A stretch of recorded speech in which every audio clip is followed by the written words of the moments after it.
Life challenges us in various forms, but the doorway to everlasting happiness is good health.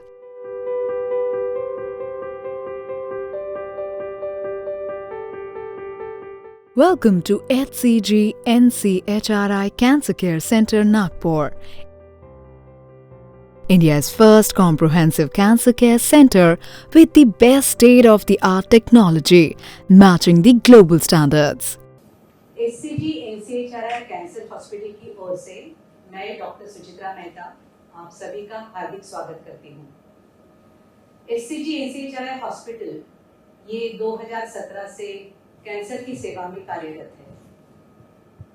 यहाँ पे अत्याधुनिक उपकरण और वर्ल्ड क्लास फैसिलिटी के साथ कैंसर रोगियों की सेवा की जाती है।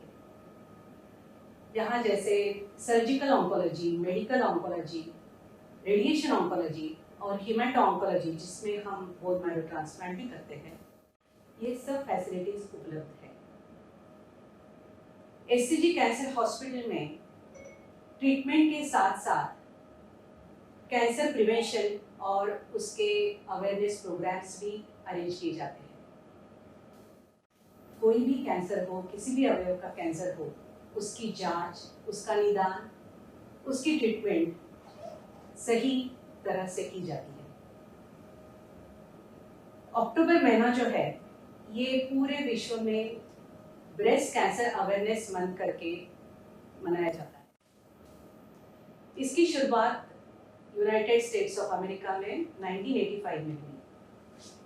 आप सब जानते ही होंगे कि ब्रेस्ट कैंसर को पिंक रिबन जो रहती है, गुलाबी रंग की रिबन, इससे संबोधित किया जाता है।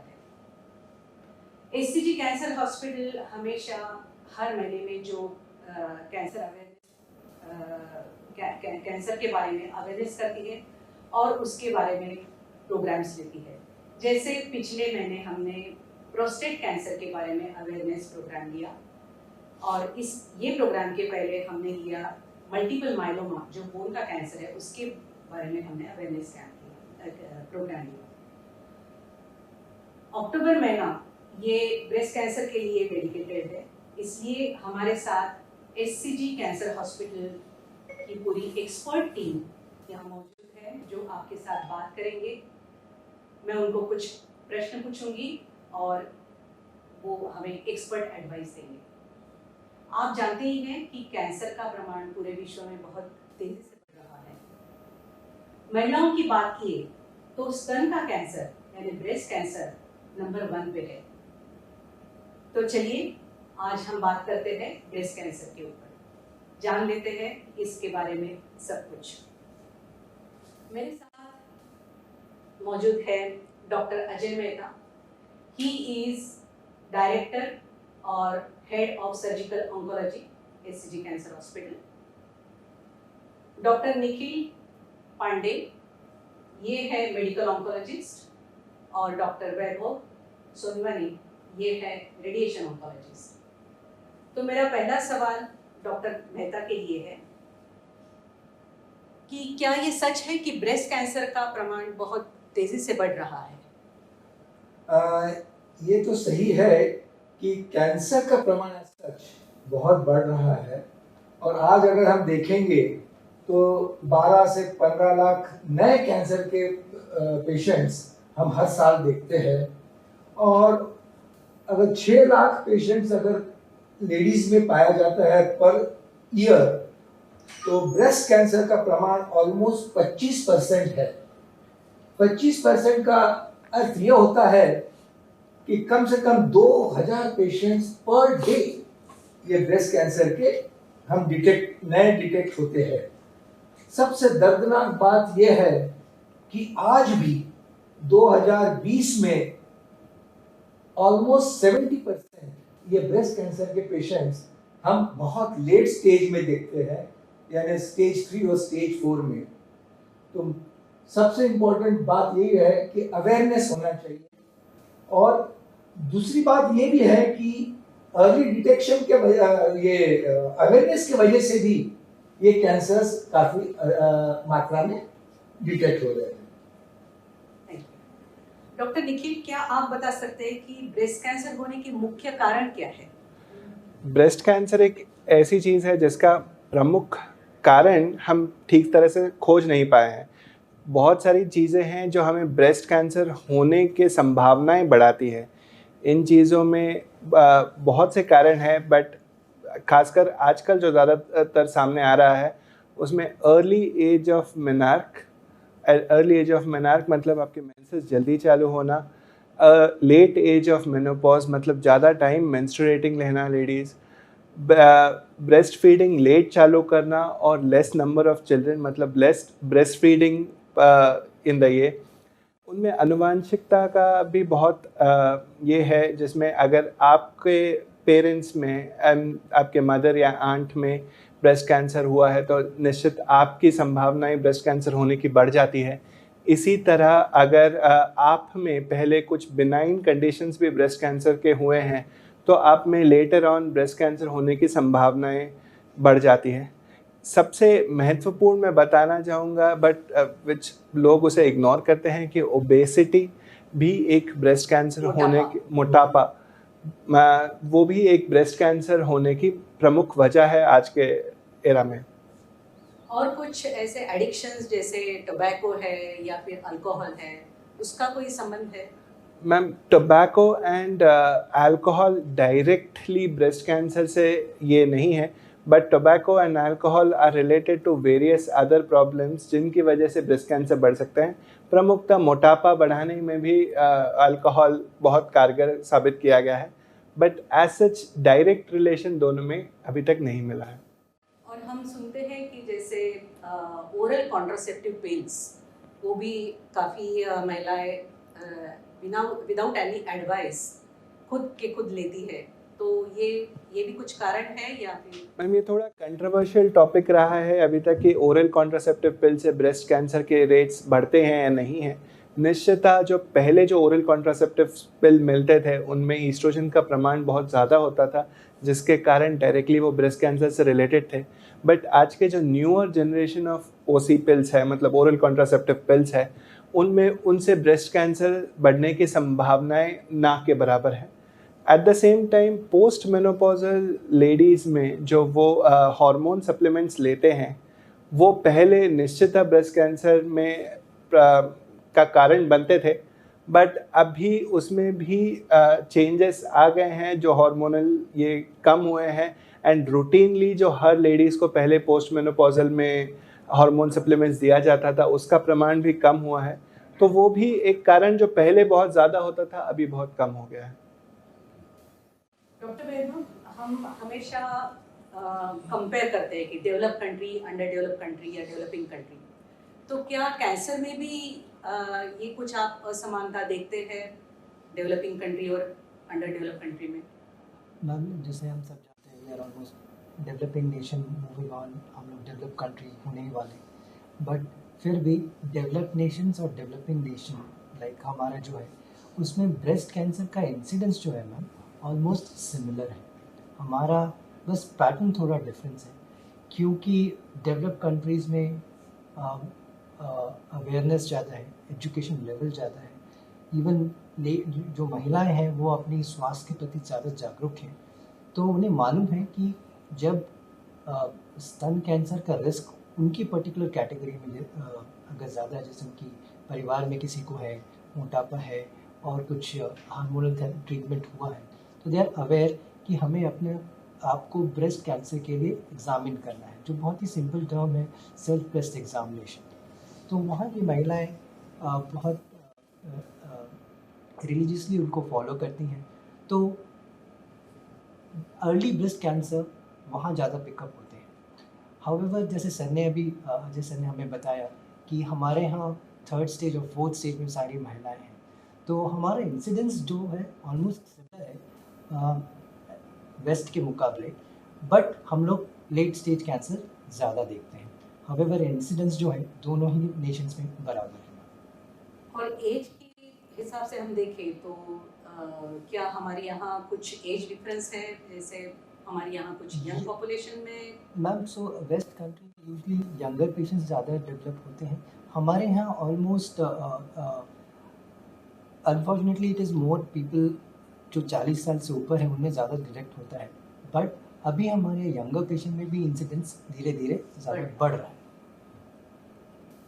डॉक्टर मेहता, ऐसा बोलते हैं कि early detection is as good as prevention in cancer, लेकिन हमारे यहाँ जो महिलाएं हैं तो वो हमेशा शर्माती है या फिर आगे नहीं आती खुद चेकअप करने, तो आप क्या एडवाइस करते हैं? What are the methods for early detection of breast cancer?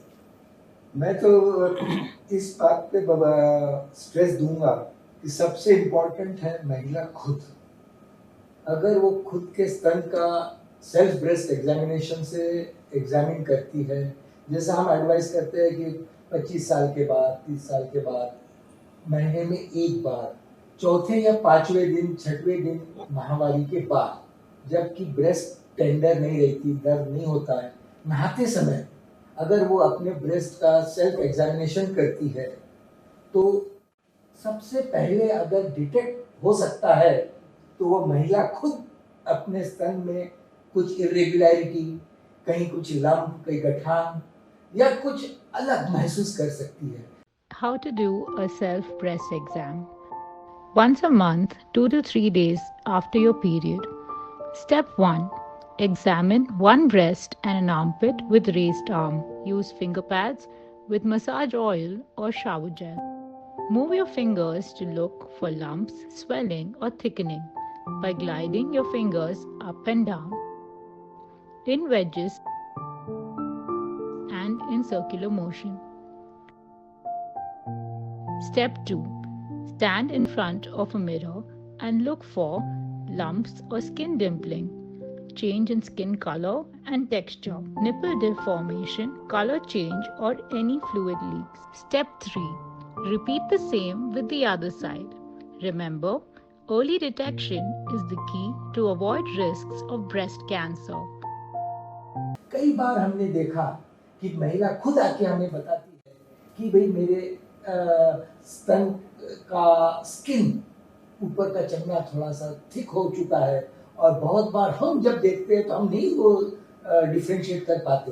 तो सबसे इम्पोर्टेंट है सेल्फ ब्रेस्ट एग्जामिनेशन। तो रेगुलर ब्रेस्ट बार महीने में एक बार करना चाहिए। और फिर जैसा अर्ली डिटेक्शन की बात हुई है, जैसे मैमोग्राफी एक है। मैमोग्राफी जो रहती है वो ब्रेस्ट पे एक्सरे रहता है, स्पेशल टाइप का एक्सरे निकालते हैं जिससे हम बहुत अर्ली स्टेज में, कैल्सिफिकेशन स्टेज में, यानी बहुत छोटे छोटे स्टेज का जब कैंसर रहता है उसमें हम डिटेक्ट कर सकते हैं। अब ये मैमोग्राफी कब करना चाहिए उसकी भी कुछ गाइडलाइंस है। जैसे बहुत यंग एज में ब्रेस्ट बहुत सख्त रहती है तो उस वक्त हम मैमोग्राफी नहीं करते। यूजुअली 40 के बाद, 45 के बाद, साल में एक बार एडवाइस किया जाता है कि हर स्त्री ने ब्रेस्ट का मैमोग्राफी करना चाहिए, या फिर साल में एक बार डॉक्टर्स को से चेकअप करवाना चाहिए। फिर there are some high risk groups. अब हाई रिस्क ग्रुप्स जैसे डॉक्टर निखिल पांडे ने बताया कि अगर आपकी माँ को ब्रेस्ट कैंसर है, आपकी आंटी को ब्रेस्ट कैंसर है, उनकी लड़कियों को ब्रेस्ट कैंसर है, तो ये हाई रिस्क ग्रुप की जो महिलाएं हैं उन्होंने यंग एज में भी कर सकते हैं वो पहला mammography at the age of 30, 35, 40, और फिर बाद में हर साल एक बार करना बहुत जरूरी है।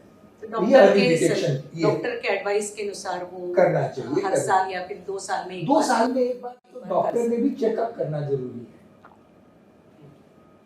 और इसके साथ साथ क्या हम कुछ एमआरआई भी कर सकते हैं, या फिर काफी लोग सोनो मैमो बोलते हैं? यस। तो जैसा मैंने बताया, मैमोग्राफी नहीं होती, मैमोग्राफी के साथ सोनोग्राफी भी होती है जो कॉम्प्लीमेंट्री है। उससे क्या होता है, बहुत से गठाने कुछ सॉलिड रहती है, कुछ सिस्टिक रहती है, तो वो हम सोनोग्राफी से डिटेक्ट कर सकते हैं। और तब जब हमें बहुत छोटी गठान दिखती है तब हम उसको बायोप्सी जब करते हैं या एफएनएसी करते हैं तो वो सोनोग्राफी गाइडेड उसको हम बायोप्सी कर सकते हैं। और रही बात आपने कही एमआरआई की, एमआरआई का रोल कब आता है, जब हमें लाइक डेंस ब्रेस्ट, जैसे हम बोलते हैं यंग पेशेंट्स है, कैंसर के लिए कोई एज नहीं है। हमने 16 साल, 18 साल की, 20 साल की भी लड़की में ब्रेस्ट कैंसर पाया है। तो ऐसे ब्रेस्ट जिसे मैमोग्राफी में हम नहीं डिटेक्ट कर सकते हैं, या हाई रिस्क ग्रुप जो है MRI से वो अधिक डिटेक्ट होता है। फिर ऑपरेशन के बाद सपोज हम कुछ ये करते हैं, क्या प्लास्टिक सर्जरी जब करते हैं, तो वो उसमें कहीं रिकरेंस होता है, उसमें जब कैंसर आता है, उसके लिए MRI बहुत इंपॉर्टेंट होता है फॉर अर्ली डायग्नोसिस। डॉक्टर वैभव, काफी महिलाओं में एक प्रकार का डर है मैमोग्राफी को लेके, जैसे काफी लोगों को लगता है कि उससे रेडिएशन होता है, ये बार बार नहीं करना चाहिए, तो ये कितना सच है?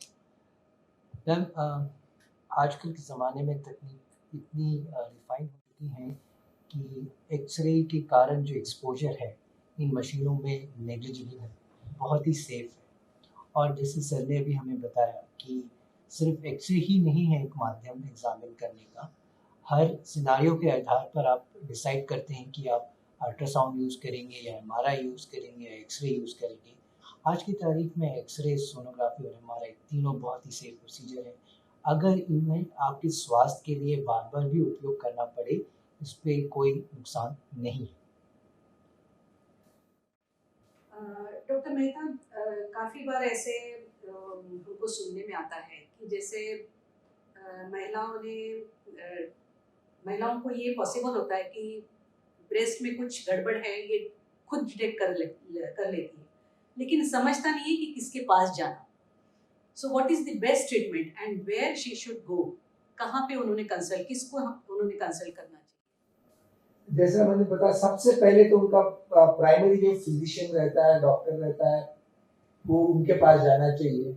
और बाद में उनके बाद देन वो doctor will refer to a consultant, cancer specialist के पास जाना चाहिए, और फिर उनके मुताबिक नेक्स्ट स्टेप क्या करना वो एडवाइस करेंगे कि भाई मैमोग्राफी करना जरूरी है कि नहीं है, या फिर बाकी अल्ट्रासाउंड या FNAC डायग्नोसिस के लिए फिर बाद में वो एडवाइस करेंगे, उनके एडवाइस से जाना जरूरी है।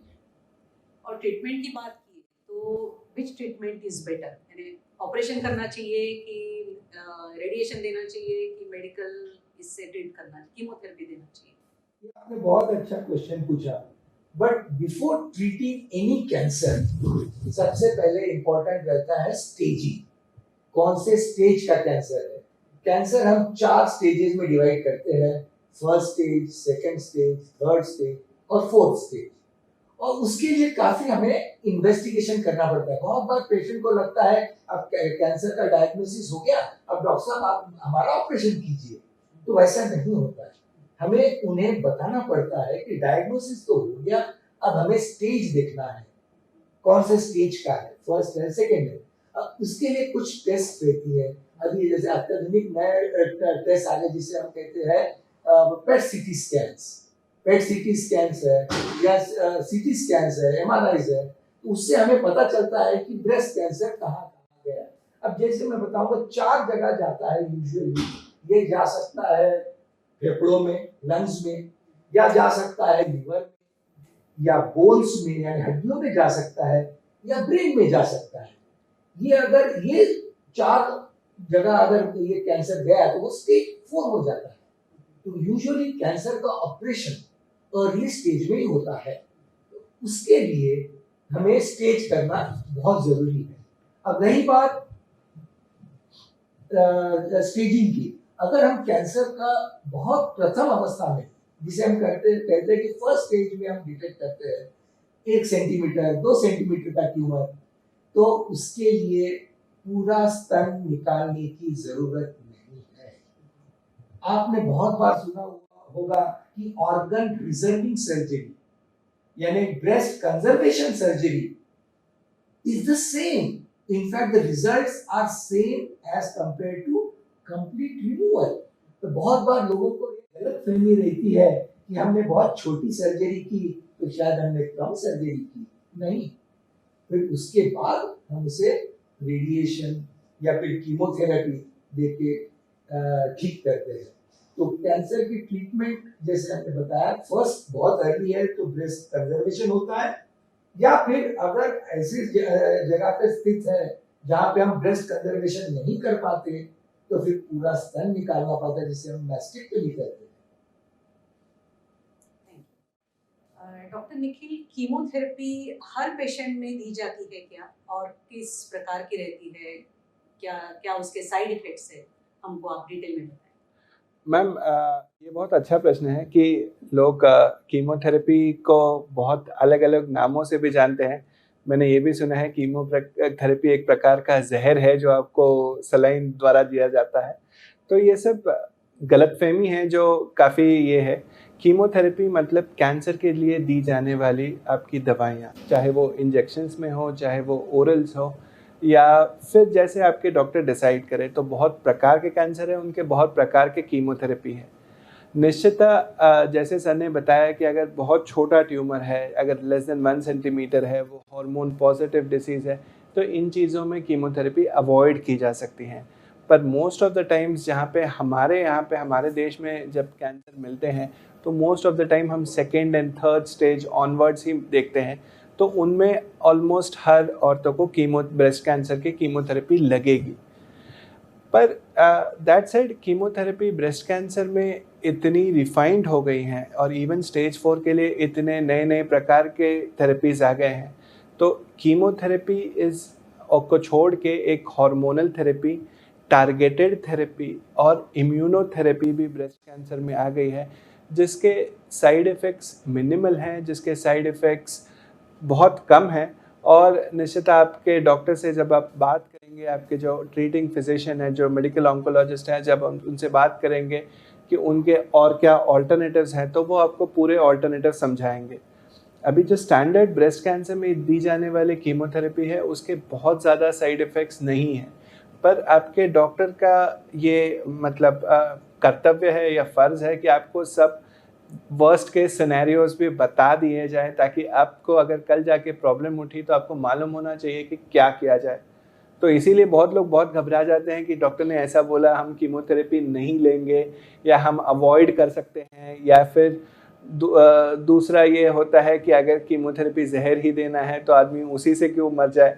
तो ये सब अफवाहें हैं, जो ये सब गैर समझ है जो फैला हुआ है। But chemotherapy for breast cancer is quite safe, quite tolerable. कितने साइकिल्स देने हैं ये आपके डॉक्टर आपके स्टेज और आपके हार्मोन स्टेटस को देख के ये करेगा। निश्चित एक HER2 पॉजिटिव टाइप का ब्रेस्ट कैंसर है, जहाँ पे एक ट्रांसटुजुमैब नाम की टारगेटेड थेरेपी है। ये आपके लिए एप्लीकेबल है या नहीं, ऑलमोस्ट 15 to 20% केसेस हमारे यहाँ पे डेटा समवेयर अराउंड 25% है जिनमें वो ट्रांसटुजुमैब आपके लिए एप्लीकेबल होगा। ट्रांसटुजुमैब साल भर के लिए चलता है, बट उसके ऑलमोस्ट निग्लिजिबल साइड इफ़ेक्ट्स हैं। तो ये आपके डॉक्टर ही बता पाएगा आपको कि क्या स्टेज पे हैं और कैसा प्रकार का कैंसर है, जिसके लिए कितना थेरेपी दिया जाएगा। बट निश्चित इतना ज़्यादा साइड इफ़ेक्ट्स नहीं होते, और आपके डॉक्टर आपके लिए केयर लेते ही हैं ताकि आपको मिनिमल साइड इफ़ेक्ट्स हो। सभी प्रकार की कीमोथेरेपी से बाल जाते ही है या फिर बहुत उल्टियाँ होती है, ऐसा नहीं है? ऐसा निश्चित नहीं है, पर मोस्टली जो ब्रेस्ट कैंसर्स के लिए आपकी थेरेपी दी जाती है उससे बाल जाते हैं। नाउ देयर इज मतलब बहुत जगह पे स्कैल्प कूलिंग और स्कैल्प ये करके, बेसिकली स्कैल्प कूलिंग में कुछ नहीं, आपके जो हेयर फॉलिकल्स है, जो आपके जो बाल के जो रूट्स हैं, उनको ठंडा करके वहाँ पे कीमोथेरेपी ना पहुँचने देने के कारण बाल बचाने की कोशिश है। अभी तक उसे ठीक से ये पाया नहीं गया है कि definitely scalp cooling is advantages और नॉट, या स्कैल्प कूलिंग से रिकरेंस रेट्स कम होते हैं या नहीं। बट निश्चितता बहुत सारे ब्रेस्ट कैंसर के कीमोथेरेपीज में बाल जाते हैं। बट मैं ये बता देना चाहता हूँ कि जब कीमोथेरेपी ख़त्म हो जाती है तब आपके बाल नॉर्मल वे में वापस आ जाते हैं, and you will get back obviously थोड़ा सा टाइम देने के बाद the same hair which you had previously. 100% आ जाते हैं। 100% आ जाते हैं। यानी जो लॉस है ये टेम्पररी है? जो लॉस है वो टेम्पररी है, और जो ऑब्वियसली गेन होगा वो परमानेंट होगा। डॉक्टर वैभव, रेडियोथेरेपी के बारे में भी लोगों में बहुत डर है कि रेडियोथेरेपी देने से सब बॉडी का पार्ट जल जाता है, काला हो जाता है। तो क्या सभी ब्रेस्ट कैंसर के पेशेंट को रेडियोथेरेपी देते हैं आप? मैडम, इस सवाल का जवाब हाँ ही होगा, क्योंकि ब्रेस्ट कैंसर के ट्रीटमेंट में रेडियोथेरेपी एक अहम रोल निभाता है।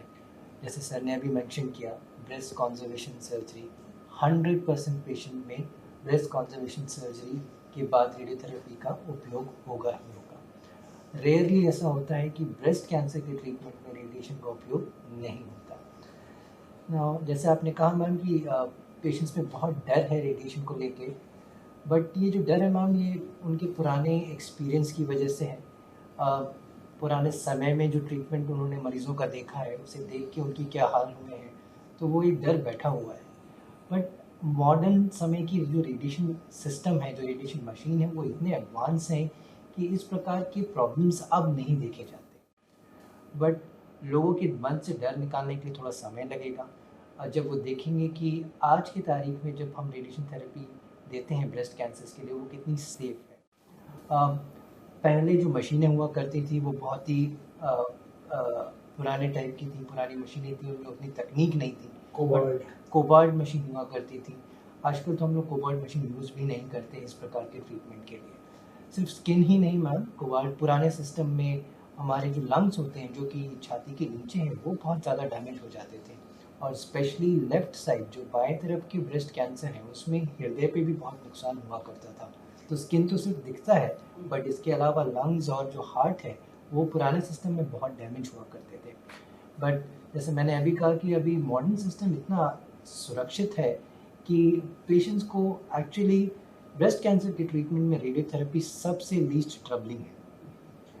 पहले ज़माने में रेडिएशन थेरेपी ऑलमोस्ट 25 सेटिंग या 28 सेटिंग या कई बार 30 सेटिंग 33 सेटिंग तक जाया करती थी। तो ट्रीटमेंट ड्यूरेशन भी बहुत लंबा होता था, क्योंकि रेडिएशन थेरेपी हफ्ते में सिर्फ 5 बार दी जाती है, जैसे हम जानते हैं, दिन में सिर्फ 1 बार, सो वीक में 5। सो अगर आपको 30 रेडिएशन थेरेपी ख़त्म करना है तो 6 हफ्ते का ट्रीटमेंट समय है। अब उतना लंबे समय आपको सिर्फ रेडियोथेरेपी के लिए कहीं रहना, जो कि हर जगह उपलब्ध नहीं है, बहुत प्रॉब्लम क्रिएट कर करती थी। बट एज एडवेंट टेक्नोलॉजी आई है, सिस्टम नए हुए हैं, आजकल हम रेडिएशन थेरेपी 20 सेटिंग्स में भी ख़त्म कर सकते हैं। तो जहां हम 6 हफ्ते रुके करते थे रेडिएशन ख़त्म करने के लिए, वो 4 हफ्ते में रेडिएशन आज सुरक्षित तरीके से ख़त्म हो जाता है बिना किसी प्रॉब्लम की। और जैसे हम आज बात कर रहे हैं, आने वाले 3 सालों में ये 20 रेडिएशन एक्चुअली 5 रेडिएशन में कन्वर्ट हो जाएंगे, क्योंकि हमारे पास ऑलरेडी इतनी इन्फॉर्मेशन है कि नए तरीके से ये 5 रेडिएशन भी उस 20 रेडिएशन की इक्विवेलेंट है। हाउएवर ये अभी ट्रायल्स में है, बट आई एम श्योर कि आने वाले 3 सालों में 20 की जगह सिर्फ 5, दैट मीन्स 5 दिन में आप अपना रेडिएशन थेरेपी ख़त्म करके आप अपने घर जा सकते हैं बिना किसी प्रॉब्लम के। लेकिन आप हमें थोड़ा रिकरेंस के बारे में बताइए, ये कैंसर वापस क्यों आता है? एक बार ट्रीटमेंट लेने के बाद क्या चांसेस रहते हैं कि कैंसर वापस आए? मैडम, कोई भी कैंसर जब वापस आता है तो उसके बहुत कारण होता है। There in spite of doing everything, मतलब आपने सब कुछ करने के बाद भी कैंसर वापस आने की संभावना होती है।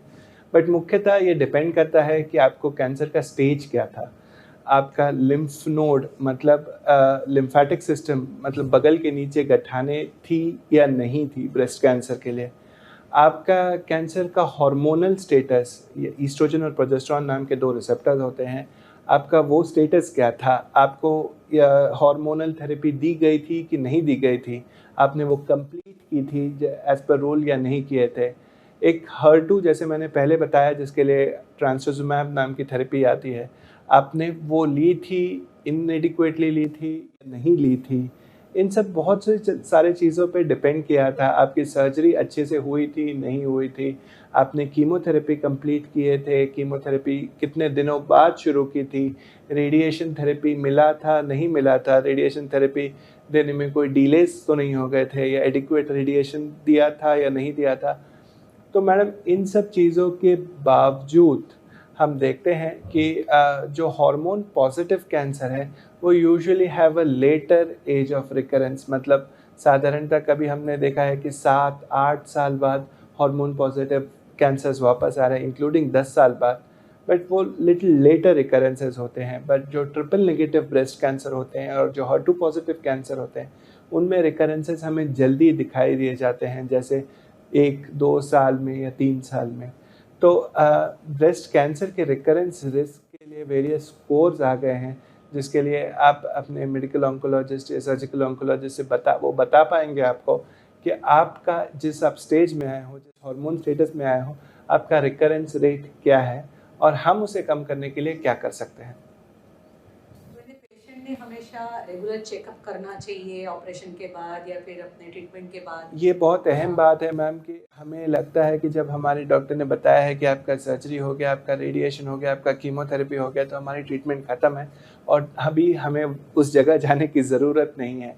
पर निश्चित आपको जैसे जैसे डॉक्टर आपको बुलाते रहते हैं वैसे वैसे आपको उनके पास वापस आके दिखाना होगा, क्योंकि ना कि उन्हें सिर्फ ब्रेस्ट एग्जामिनेशन करना होता है, उन्हें बाकी एग्जामिनेशन करने होते हैं, उन्हें कुछ इन्वेस्टिगेशंस करने होते हैं। अपोजिट ब्रेस्ट में भी कैंसर वापस आने की बहुत संभावना होती है या नए कैंसर आने की संभावना होती है, जिसके लिए उन्हें वो अपोजिट ब्रेस्ट भी एग्जामिन करेंगे।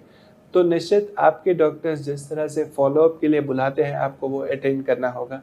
जो ना करने पे, जो बहुत बार ऐसे देखते हैं कि सर हमारी ट्रीटमेंट तो ख़त्म हो गई थी, फिर 2 साल हमें मालूम ही नहीं था आपके पास आना है, हम 2 साल बाद आए और जब आके देखा तो बीमारी बहुत बड़ी हुई थी या आपने बताया।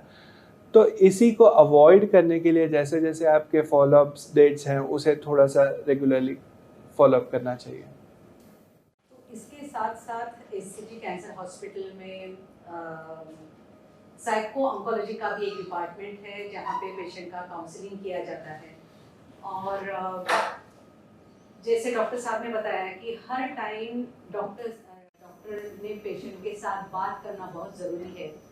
सर्जरी के साइड इफ़ेक्ट्स है, सर्जरी कैसे की जाती है, क्यों की जाती है, कीमोथेरेपी के क्या साइड इफ़ेक्ट्स है, रेडिएशन के क्या साइड इफ़ेक्ट्स है, ये क्यों की जाती है, ये पेशेंट को और पेशेंट के रिश्तेदारों को बताना बहुत ज़रूरी है।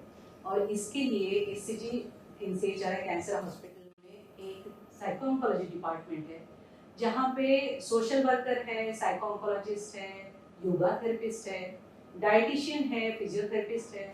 ये सब लोग टीम करके पेशेंट का काउंसलिंग करते हैं और पेशेंट का पूरा क्वेश्चन आंसर सेशन होता है।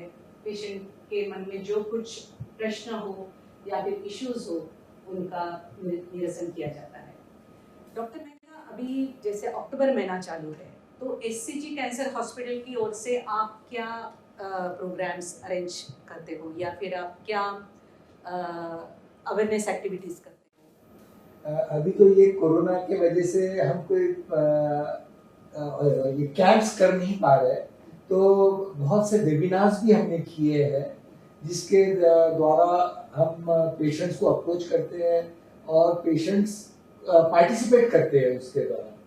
तो कैंसर अवेयरनेस के लिए तो हम अभी लेक्चर्स तो दे नहीं पाते, बट हमारा रूटीन जो रहता है वो कैंसर अवेयरनेस जो प्रोग्राम के लिए हम हर जगह जाते थे और वहाँ जाके लेक्चर्स देना और वहाँ जाके ऑडियो विजुअल प्रेजेंटेशन करते हैं जिसमें हम सेल्फ ब्रेस्ट एग्जामिनेशन के बारे में सिखाते हैं लोगों को। हमारे जो हेल्थ केयर वर्कर्स है जो ट्रेंड है वो महिलाओं को ऐसी जगह जाके उनको सेल्फ ब्रेस्ट एग्जामिनेशन भी सिखाते हैं। और फिर this way we do our activities for cancer awareness.